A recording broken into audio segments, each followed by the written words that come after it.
Now we begin this project by trimming the two ends. After we've done that, we install the reference marks on these two faces, and the X's on the faces to be drilled.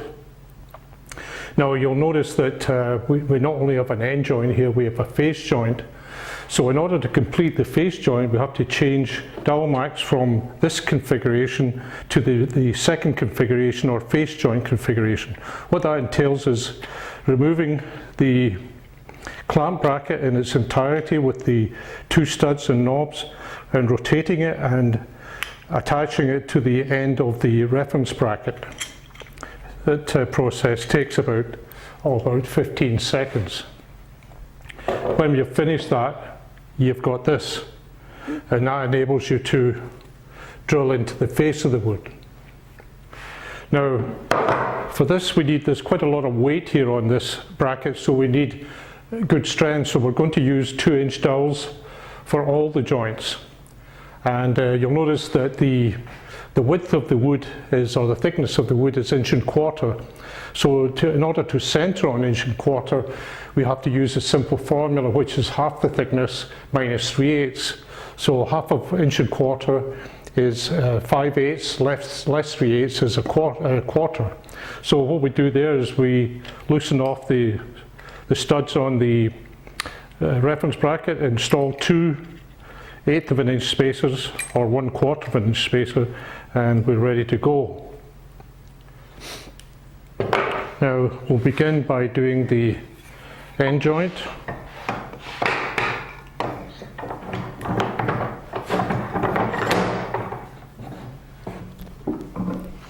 And we have the 2 1/8 inch spacers installed.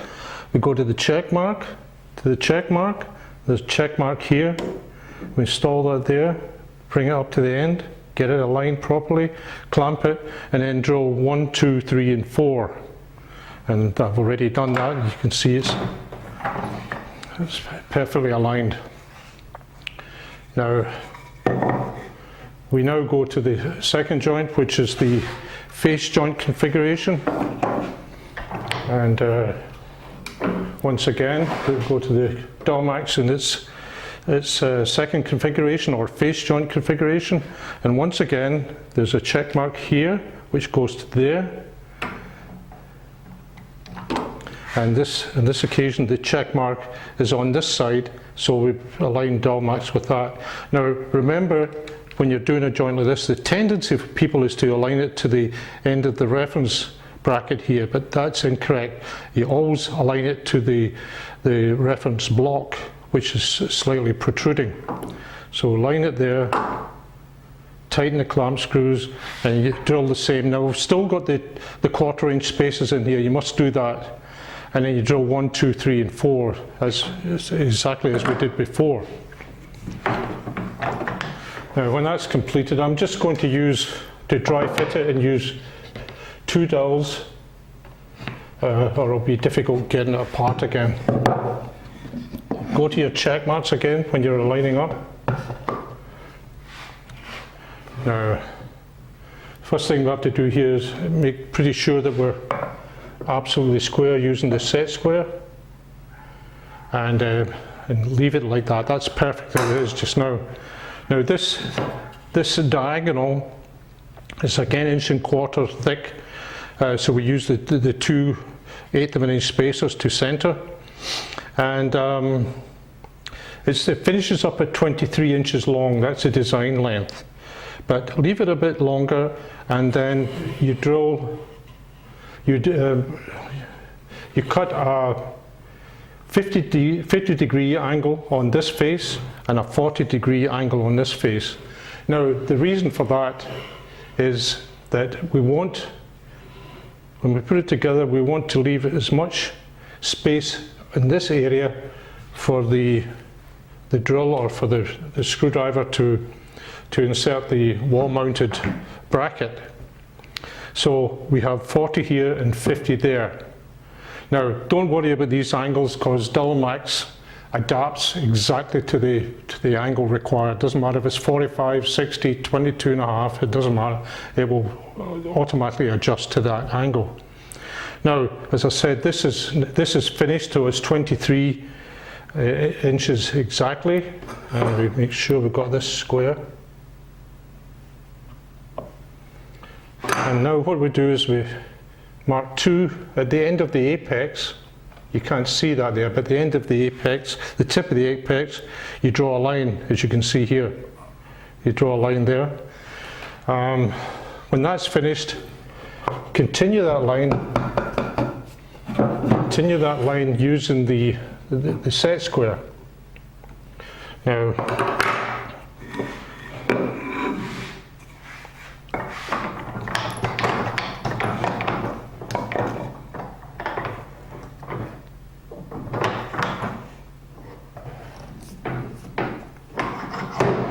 Now, we're going to align Dowelmax with this line here and with our reference marks, which is on here.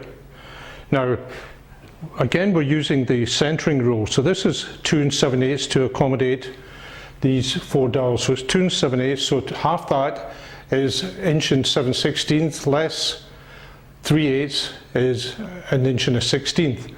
So we're going to install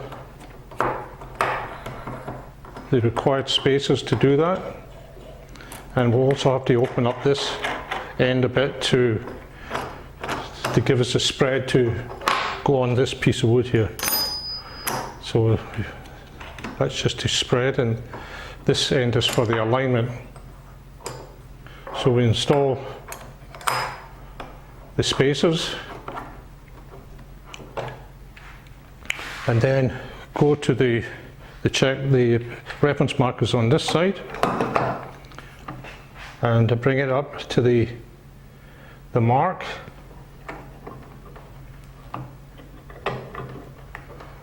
and then drill 3 and 4.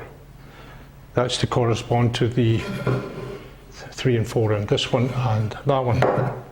So we drill those, and when that's completed, we then drill the last one.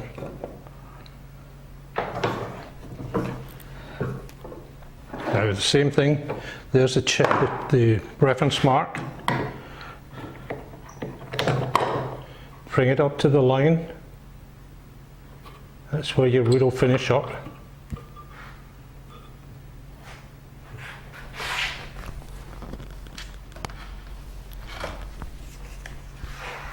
And 1, 2, 3, and 4.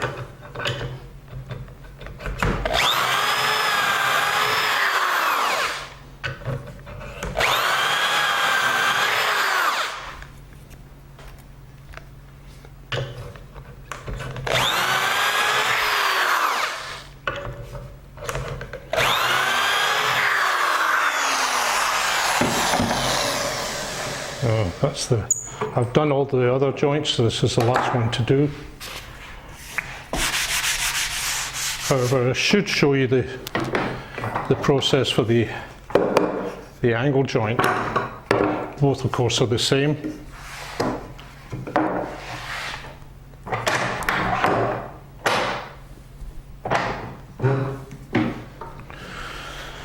Now, it's inch and quarter, so we need the large spacer removed and the small spacer on this side. Back to the centering on the inch and quarter.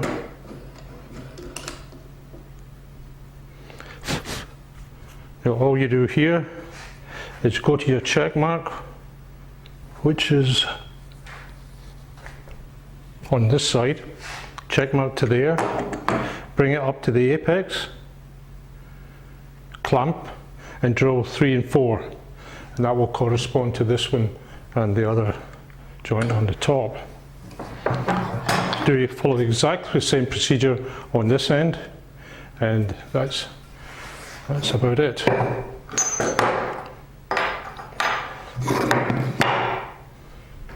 Now I'll just use 2 for dry fitting.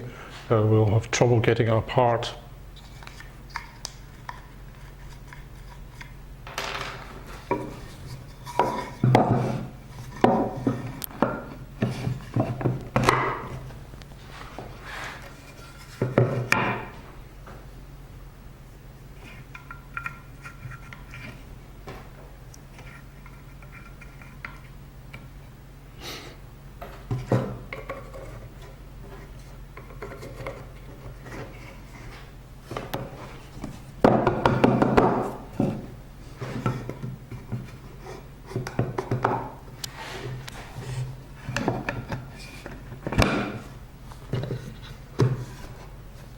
You notice that you have to put this one in first because it's a different direction.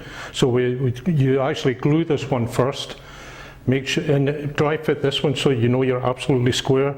And then after that one's cured, then you clamp and join these two. Now this is a very, very strong assembly, and this should be absolutely square, which it is.